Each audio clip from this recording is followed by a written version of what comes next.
TRS के अरकान parliament ने आज पार्लियामेंट के हाथे में वाक़े गांधी जी के मुजस्समे के सामने एहतजाज करते हुए राज्यसभा से मुअत्तली बर्खास्त करने का मुतालबा किया। अपोजिशन जमातों के अरकान के साथ मिलकर तेलंगाना की हुक्मरान जमात के एमपीज ने यह एहतजाज किया। टीआरएस के एमपीज ने अपोजिशन जमातों के अरकान पार्लियामेंट के एहतजाजी प्रोग्राम में हिस्सा लिया। जीएसटी में इजाफा, महंगाई पर बहस की इजाजत देने के लिए एहतजाज किया गया और हुकूमत के खिलाफ नारेबाजी की गई। इस मौके पर मीडिया से बात करते हुए टीआरएस के राज्यसभा के आर सुरेश रेड्डी ने कहा कि पार्लियामेंट की तारीख में इस तरह की सूरत हाल पहली मरतबा देखी गई है। गुज़िश्ता 4 दिनों से मुकम्मल अपोजिशन एक ही मुतालबा कर रही है। जरूरी अशिया की कीमतों में गैर मामूली इजाफे से मुल्क में गरीबों के लिए काफी मुश्किल सूरत हाल पैदा हो गई है।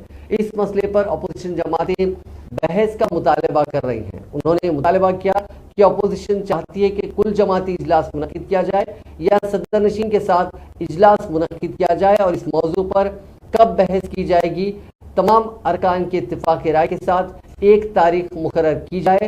ताहम ऐसा भी नहीं किया गया।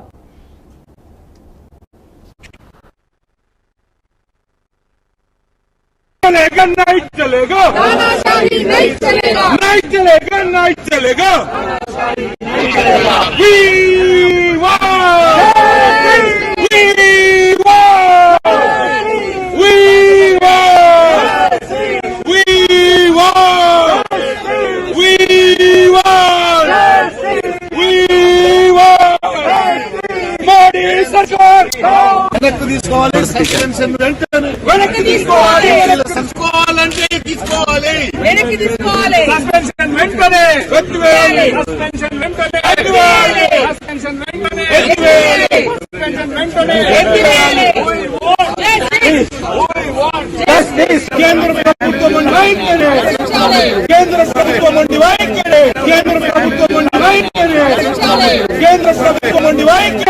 नहीं चलेगा, तानाशाही नहीं चलेगा, नहीं चलेगा, नहीं चलेगा।